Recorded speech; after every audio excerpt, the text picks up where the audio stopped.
Now, the Three Martini Lunch with Greg Corombos and Jim Garrity. And welcome, everyone, to the Thursday edition of the Three Martini Lunch, along with Jim Garrity of National Review. I'm Greg Corombos of Radio America. Get ready, America. Good, and good martinis today. Today's a special occasion, by the way. It's going to be a busy summer. Both of us will be taking vacation soon. Convention season is upon us.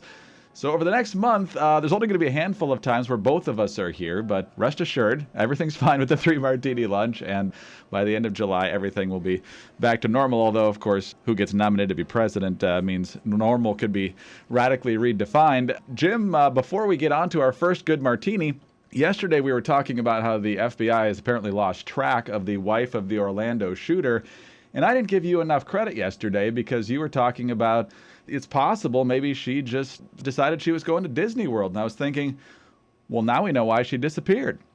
She goes to the theme park. She thinks she's going to get away from it all. And all of a sudden, an unmarked car with maybe some dark ears on top swings by. They swoop her into the van. All of a sudden, they show up at this bucolic little clubhouse with what looks like a shoe out in the middle of the country. And then there's a dark ops site inside and some serious interrogations going on.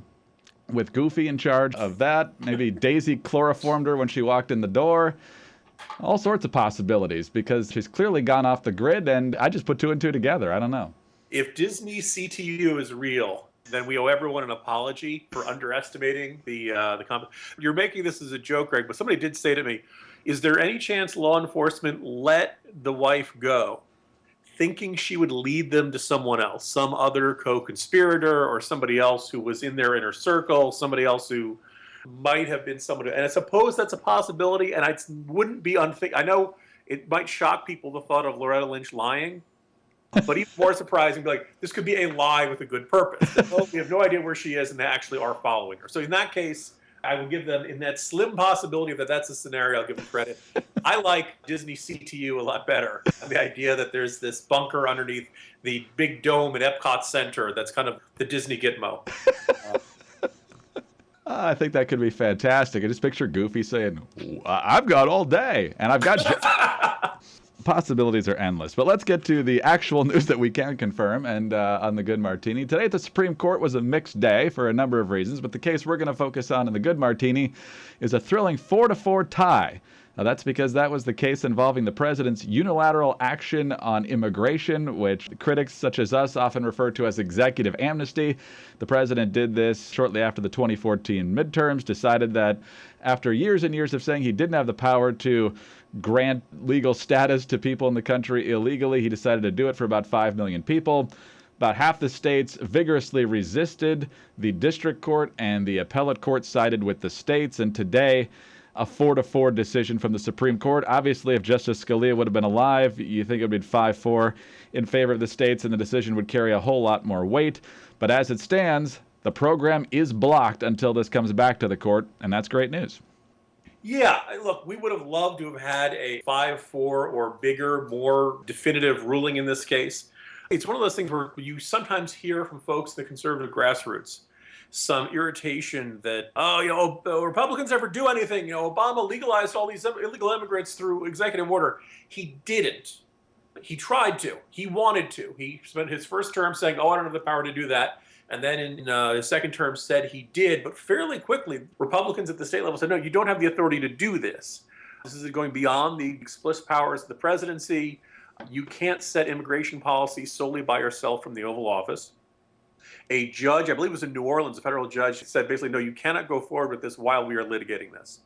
And that's where it stood. And so actually the immigration executive order for illegal immigrants basically stayed in place, unenacted, not put into law during this time. And now because of the split, it's not going to go into effect.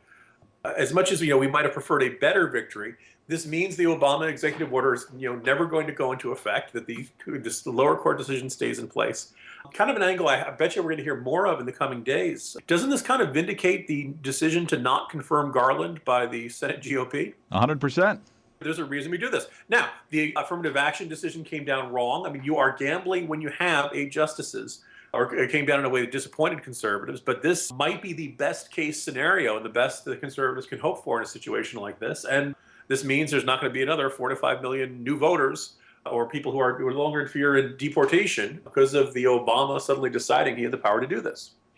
All right, well, we'll take that as a good martini, but they get even better because yesterday, when we talked about Marco Rubio announcing he was, in fact, going to run for Senate, we talked about how he was leading both of the Democratic candidates, Patrick Murphy and Alan Grayson, by about the same margin, about 8 points.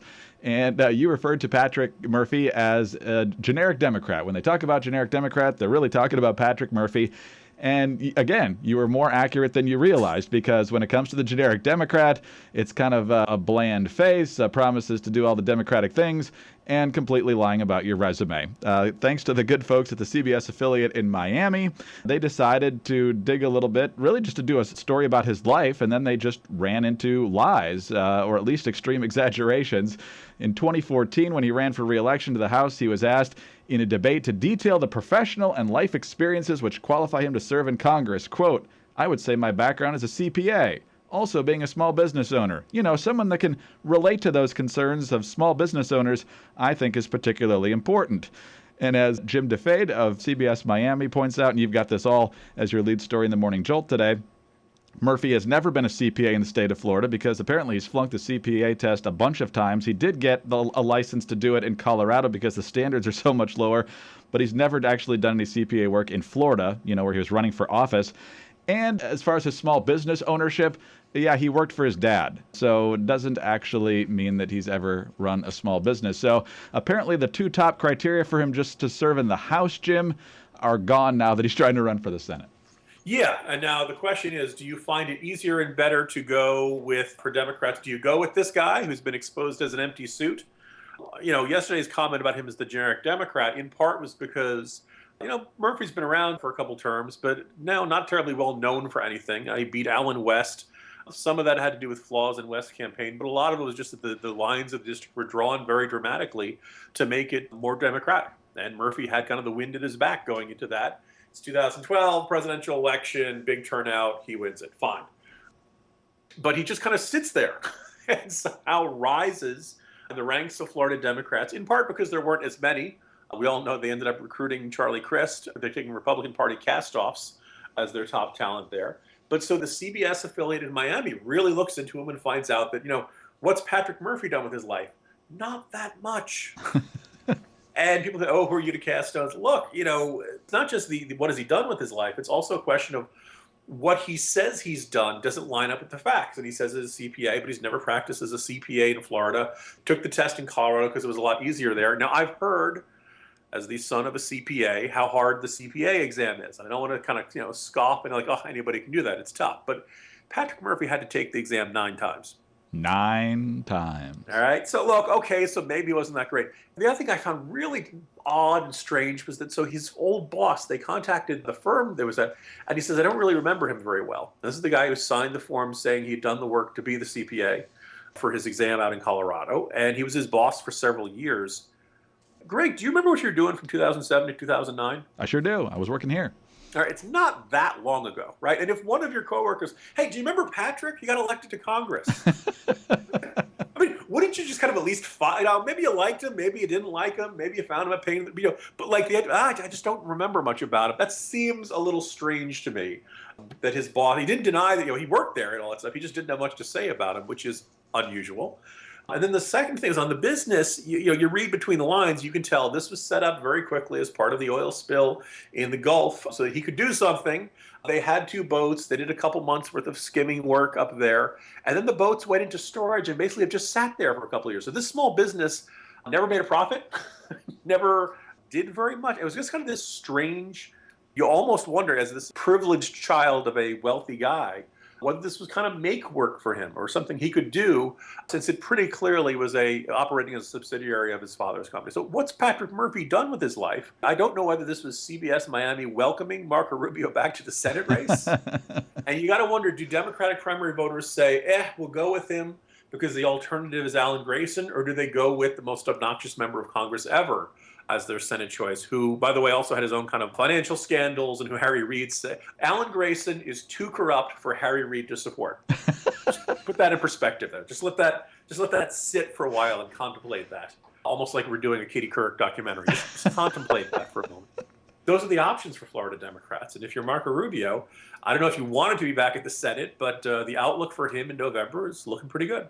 Looking better, yeah. I think if there's a tiebreaker here between the guy with the conventional resume that's not true and the guy with the dumpster fire resume that is true, they're probably going to go with Murphy because he didn't turn a profit, and that's a good thing among Democrats now. They don't like profits. To his credit with Grayson, though, he is an authentic jerk.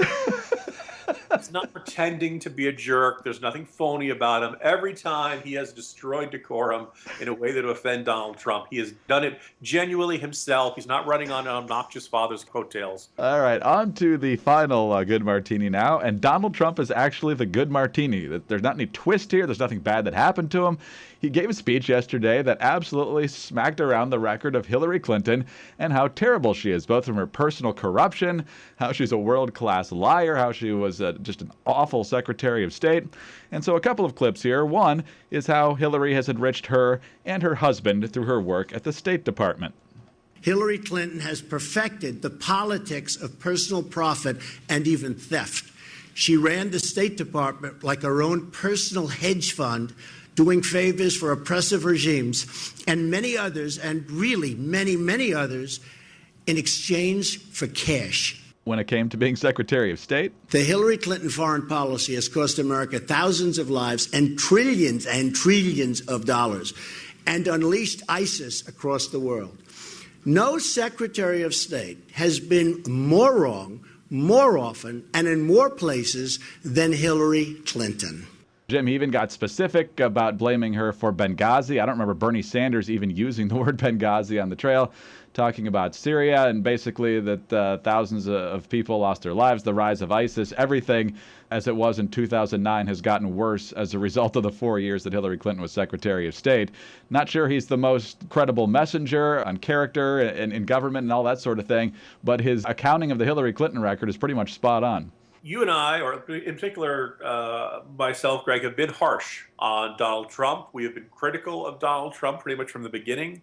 I am a never Trump guy, but I feel the need to give him credit when he does something well. And this was a well-delivered speech. It was pretty well researched. I pretty much made the comprehensive case against Hillary.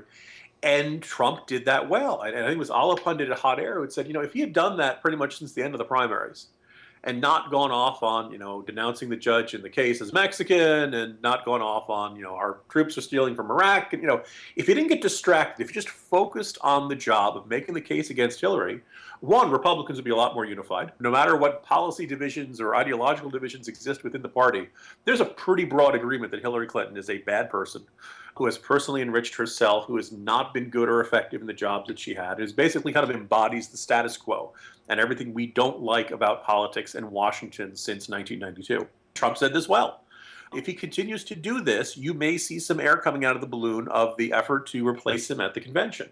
He's off to Scotland today. I believe he'll be addressing reporters from the 8th hole of his golf course. No meetings with any UK government officials. He continues to do things a little bit differently than a traditional Republican candidate. We will see if this is just one good day or this is a genuine pivot point and turnaround for Trump. I'm a little skeptical, but Greg, the entire speech I was waiting for him to say. And that's why we've revealed Hillary is a Muslim. And just completely botching everything. And he didn't do that. He managed to, stay on message for a day. So I give him credit for that. Some folks kind of said, what big deal. I think it was one commentator that said something like, look, one day doesn't make a streak. No, but you know what, Greg? It takes one day to interrupt a streak. Yes, it does. And his streak of bad days came to an end. And so for that, congratulations, Mr. Trump. You managed to not screw anything up for a day. A brief bravo. We'll return to our regularly scheduled programming of criticizing you probably in the not too distant future. But for now, I want to say, good job, Trump. When was the last time we had 3 good martinis? Oh, it's been a long time. What a way to send you out on vacation. Jim, have a great time, and I'll talk to you soon.